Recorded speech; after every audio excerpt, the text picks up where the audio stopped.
Hey Ramon, I just wanted to tell you, yeah, I know, just listen. I wanted to tell you that your management formula of success for PepsiCo is going to be a public domain. Everyone deserves to know it. Yeah, I don't care. Just do whatever you want, do whatever you want. I'm not afraid of you. Hey, nameless. Oh, I am the Pepsi guy. I have a can in every house. oh, come on, Ramon, you scared me. You're in the fizz now, my friendly and nameless consultant. You think you can just spill my secret sauce? How dare you? But don't you think that everyone deserves a sip of success? Success is earned, not handed out in soda cans. But I promise we will recycle every bit of knowledge we get. No wastage, all sustainable success. Isn't that the PepsiCo way? Sustainable success, eh? You're a slick one, aren't you? Just don't forget to rinse before recycling. You know, when we think about strategy, some of us might imagine a tense, dimly lit room filled with executive pages of data. But the reality is even more exciting. In today's episode, we will discover the mind behind one of the biggest players on the global stage. We are going to delve into the tactics, the strategy, the magic that PepsiCo CEO Ramon Laguarta uses to keep this corporate giant not just alive but thriving. And trust me, you will want to stick around for every minute because it is not every day you get a peek behind the curtain of a multinational like PepsiCo. PepsiCo's strategy as mastermind by Ramon Laguarta is a brilliant mix of two elements: pricing and innovation. Tell me what happens when you notice a bag of Cheetos cost a bit more than it did last week. You grumble, but you still pick it up because who can resist those cheesy curls? And that, dear friends, is the power of smart pricing. PepsiCo's 6th consecutive quarter of double-digit price increases is no mistake.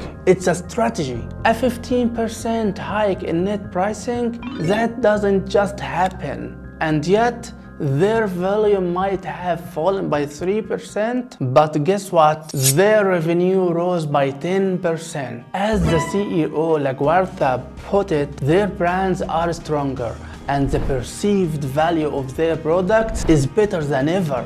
Picture this, you walk down the snack aisle and there, in all its glory, a new product, Frito-Lay Minis. Instantly, you are curious. And that's another piece of the PepsiCo strategy puzzle. Introducing new products that fuel growth. Remember folks, price adjustments and innovation are like salt and pepper. They might seem trivial alone, but together they can transform a dish, or in this case, a company's revenue. Now, fasten your seatbelts.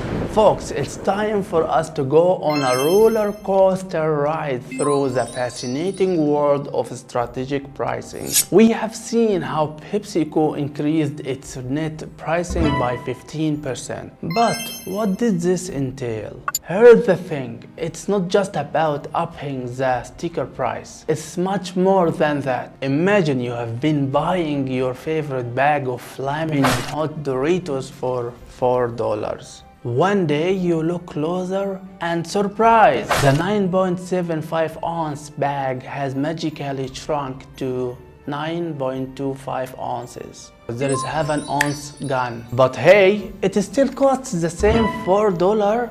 This, my friend, is what we call stealth inflation, which is a change in product size, not price. A rather clever way to pass on increased costs to consumers without them even realizing it. But as with all things in life, there is a balance. Push the price too high and you risk the volumes dropping, as we've seen in PepsiCo Africa, Middle East and South Asia division, where volumes dropped by 6% as Pepsi hiked prices by 24%. It's a delicate balancing act, a dance between increasing prices and maintaining sales volume. So the question is always, How much can you turn the dial on the price before it starts to hurt sales? And how do you do it without your customers even noticing? Share your thoughts below. Remember, your most ingenious response could be featured in the next video. Hold on, don't go anywhere yet. We have got more grounds to cover, and it is going to be legend. Wait for it. And I hope you're not lactose intolerant, because the second half of that word is dairy. No. Legendary. We've been talking about strategic pricing, but what is the basis for this price hike? Welcome to the realm of commodity costs. Now picture this, you are in your kitchen getting ready to wipe up your world famous pancakes. It's not healthy, don't eat it. You reach for the cooking oil.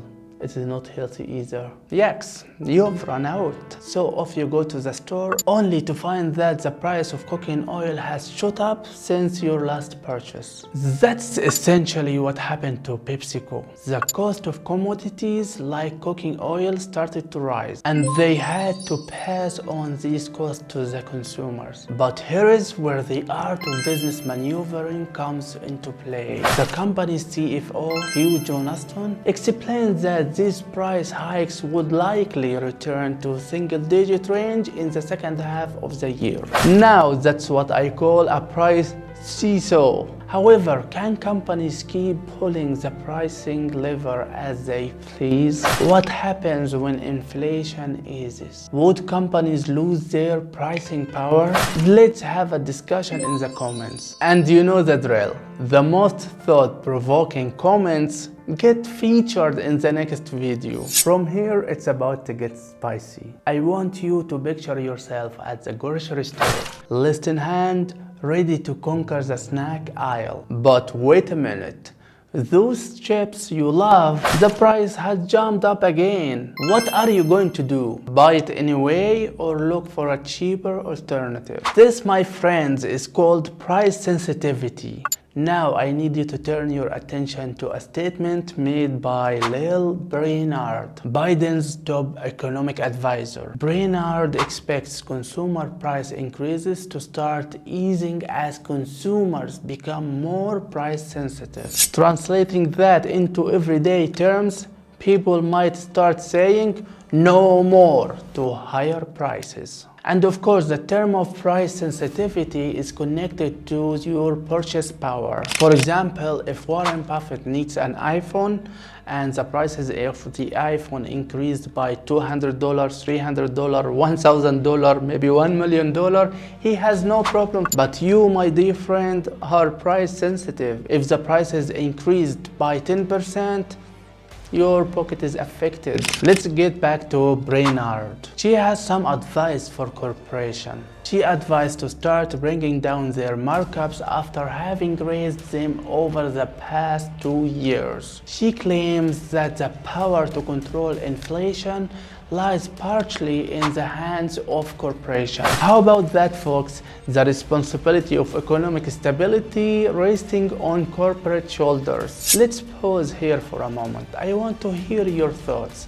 If you were at the helm of a corporation, what would you do? Would you lower your prices to keep consumers buying, or would you try a different strategy? Share your thoughts in the comments. There is a part 2 of this video where we will take a deeper dive into PepsiCo's financial health. If you enjoyed watching this video, subscribe to the channel and hit that notification bell, because all of this video takes a lot of work, a lot of editing, and it's only me who's doing this for you guys. So all of what I'm asking in return, support this channel, give the video a thumbs up, and share it with anyone you know who might be interested in our content. I am not done yet with PepsiCo, so go watch the video now. Would you prefer long form videos for our channel? You are the early subscribers to the channel, and I am going to listen to whatever you are going to say. Thank you very much. Go watch the video now, and see you in the next video, which is this one.